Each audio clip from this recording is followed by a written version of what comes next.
Olá pessoal, dando continuidade então ao nosso vídeo, agora a gente vai falar da transmissão rápida no sistema de Purkinje ventricular. A condução do nó do atrioventricular pelo feixe atrioventricular para os ventrículos é feita pelas fibras de Purkinje especializadas, exceto em sua porção inicial, onde atravessam a barreira fibrosa atrioventricular. Elas têm características funcionais que são praticamente opostas às das fibras do nó do atrioventricular. São fibras muito calibrosas, mesmo maiores que as fibras musculares normais do ventrículo, e conduzem potenciais de ação com velocidade de 1,5 a 4 metros por segundo, cerca de 6 vezes maior que a do músculo ventricular comum e 150 vezes maior que a velocidade de algumas fibras do nó do átrio ventricular. Isso permite a transmissão quase instantânea do impulso cardíaco por todo o restante do músculo ventricular. Aqui então trouxe essa diferença que existe no nó do átrio ventricular com as fibras de Purkinje. Então, no nó do átrio ventricular e naquela porção inicial, como a gente observou aqui na figura 10.3, nessa porção penetrante, a gente observa esse retardo no nódo e nessa porção penetrante. Quando atinge já essas fibras do ramo direito e esquerdo, que vai chegar nas fibras de Purkinje, a velocidade e a espessura delas aumentam consideravelmente para assim permitir com que o potencial de ação rapidamente se propague pelo ventrículo inteiro e esse ventrículo consiga contrair todo de uma vez só. A transmissão rápida dos potenciais de ação pelas fibras de Purkinje é creditada à permeabilidade muito alta das junções comunicantes nos discos intercalares entre as sucessivas células que constituem as fibras de Purkinje. Dessa maneira, os íons são facilmente transmitidos de uma célula à próxima, aumentando a velocidade de transmissão.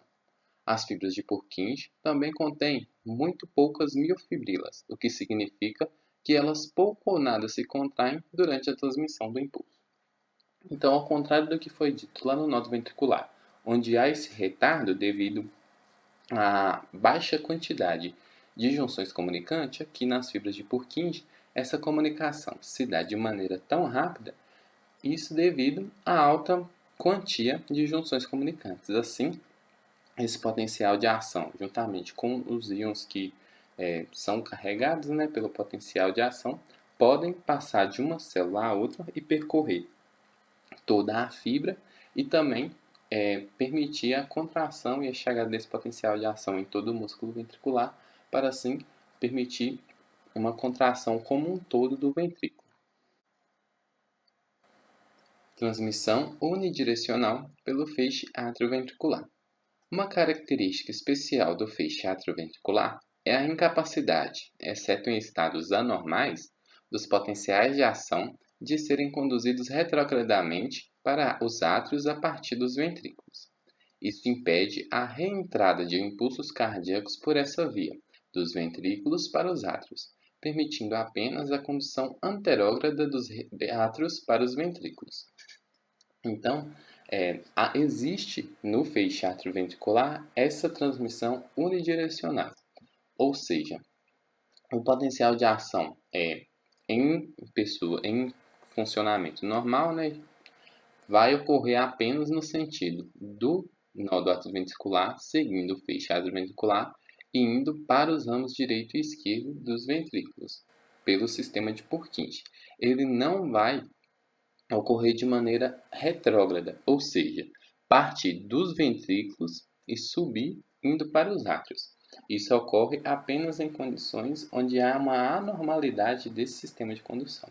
Então, em condições normais, há esse sentido contínuo, o que permite que haja essa manutenção da função cardíaca com a contração atrial primeiro e depois a contração ventricular.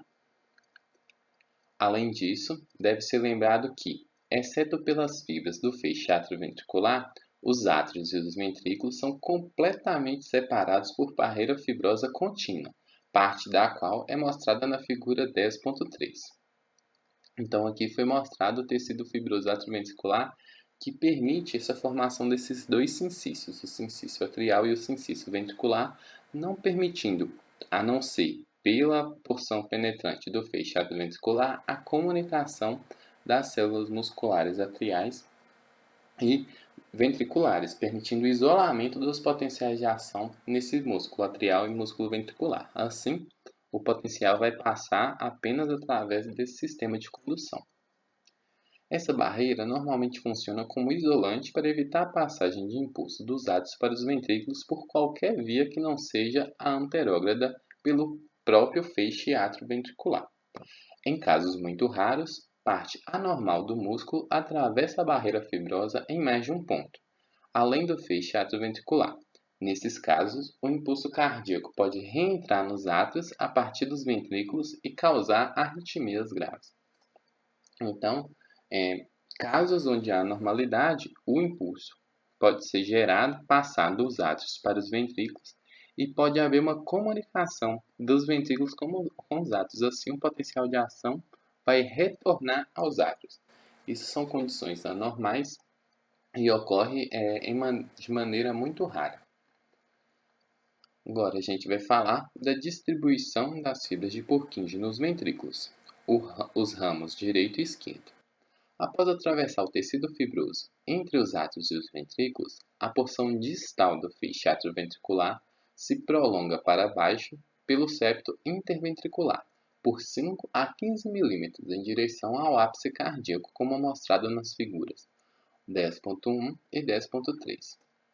Então, uma vez que o feixe atrioventricular atravessou o esqueleto fibroso cardíaco, né, o tecido fibroso que faz o isolamento dos átrios com os ventrículos, ele vai seguir em direção ao ápice cardíaco. Então, vai descer pelo septo interventricular, seguindo em direção ao ápice do coração.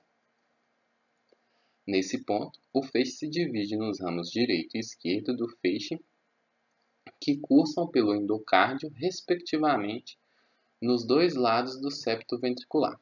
Cada ramo se dirige para o ápice cardíaco, progressivamente dividindo-se em ramos cada vez menores. Esses ramos, por sua vez, se dispersam lateralmente em torno de cada câmara ventricular e retornam em direção à base do coração. As extremidades finais das fibras de Purkinje penetram o miocárdio por cerca de 1/3 da sua espessura e, por fim, ficam contínuas com as fibras musculares do coração. Portanto, quando esse feixe atrioventricular chega próximo ao ápice cardíaco, ele se divide nos ramos direito e esquerdo, que vai agora seguir em direção ao músculo cardíaco e em direção ao endocárdio, e seguindo, por fim, em sentido à base do coração. Assim, a maneira que ele vai seguindo esse caminho, ele vai dando seus ramos e, assim, permitindo que o potencial de ação chegue em todo o ventrículo. Do momento em que o impulso cardíaco atinge os ramos no septo ventricular até alcançar as extremidades das fibras de Purkinje, o tempo total despendido é de apenas 0,03 segundo em média. Assim, uma vez que o estímulo tenha atingido o sistema condutor de Purkinje, ele se dispersa de modo quase imediato por toda a massa muscular dos ventrículos. Portanto, o tempo despendido para que o impulso percorra todas essas fibras de Purkinje com seus ramos direito e esquerdo vai ser muito baixo, devido a essa alta quantidade de junções comunicantes presentes nessas fibras. Assim, uma vez que o potencial de ação chega nesse feixe atrioventricular, quase imediatamente ele vai atingir toda a massa muscular dos ventrículos. Transmissão do impulso cardíaco pelo músculo ventricular. Uma vez tendo atingido a extremidade final das fibras de Purkinje, o impulso é transmitido para toda a massa muscular ventricular pelas próprias fibras musculares. A velocidade dessa transmissão é de apenas 0,3 a 0,5 metros por segundo, 1/6 das fibras de Purkinje. O músculo cardíaco se enrola em torno das cavidades cardíacas em espiral dupla, com septos fibrosos entre as camadas espiraladas. Portanto, O impulso cardíaco não é necessariamente conduzido diretamente para fora a camada mais superficial do coração, mas, ao contrário, passa por grandes angulações em direção à superfície, acompanhando a direção das espirais.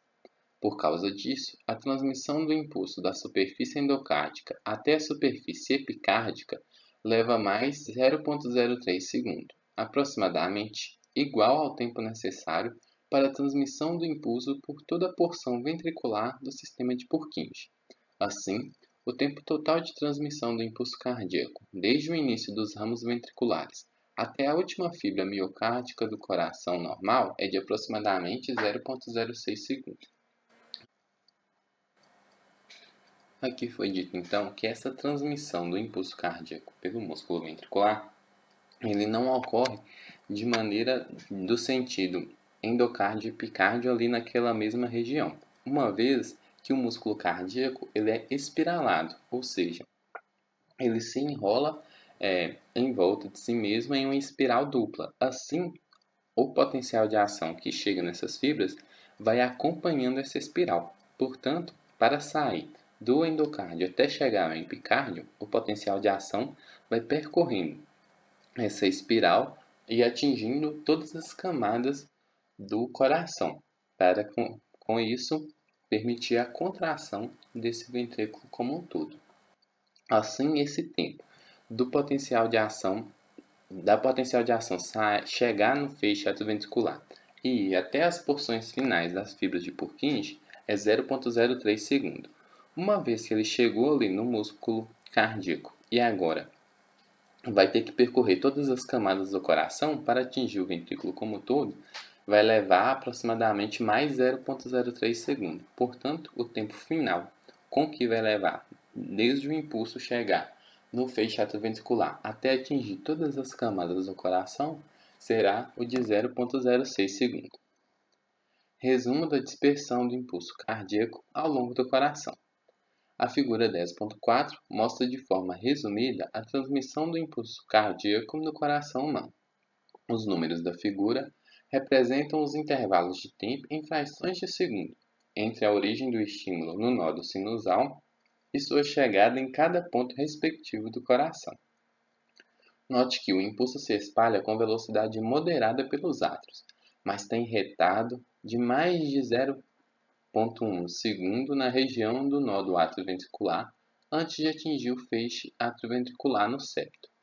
Uma vez atingido esse ponto, ele se espalha muito rapidamente por meio das fibras de Purkinje para toda a superfície endocárdica dos ventrículos. Em seguida, o impulso mais uma vez se espalha com menor rapidez pelo músculo ventricular até as superfícies epicárdicas.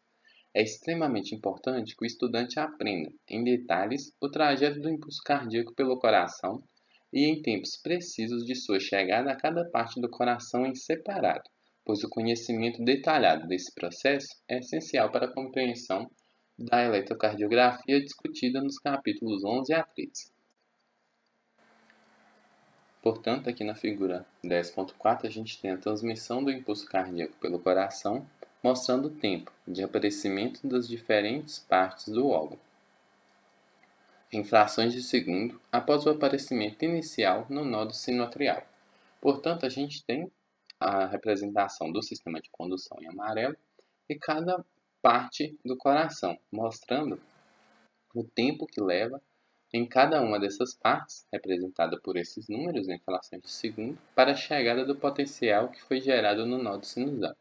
Então, o nódo sinusal gera o potencial e, logo aqui, próximo aos átrios, a gente vê esse tempo bem menor, 0,05, 0,07, 0,03, 0,04. Então, é esse tempo mínimo pequeno que leva para atingir todo o átrio. Então, a gente vê o número maior aqui, 0,09, que esse potencial gerado no nódo sinusal levou para percorrer todo o átrio. Então, uma vez que chegou no átrio, esse átrio vai se contrair e esse potencial chega também no nódo atrioventricular. Então, no nódo atrioventricular, ele vai descer pelo feixe atrioventricular e aqui a gente observa um tempo maior. Então, o tempo leva até a chegada nesse feixe atrioventricular já aumenta para 0,16, 0,17, 0,18, percorrendo aqui, e a maneira que vai se distanciando vai aumentando. Então aqui a gente tem 0,21, 0,20, 0,21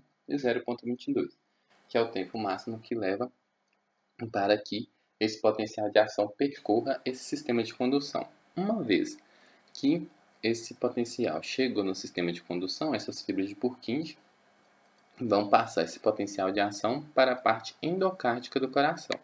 Essa parte endocárdica, como o ventrículo é um sincício, há comunicação com todas as camadas. Então agora esse potencial de ação chegou no endocárdio, e do endocárdio agora ele vai percorrer através das junções comunicantes, continuando o potencial de ação, passando para todo o músculo cardíaco até chegar ao epicárdio. Então, por fim, o potencial de ação chega ao epicárdio e assim o ventrículo se contrai como um todo, permitindo a ejeção desse sangue, tanto para o sistema pulmonar quanto para a circulação sistêmica. E agora a gente encerra esse vídeo, e no próximo vídeo a gente vai tratar do controle da excitação e da contração, da condução do coração. Espero que vocês tenham gostado. Se inscreva no canal, deixe seu like, siga a gente no Instagram. E no mais, muito obrigado por ter assistido até aqui.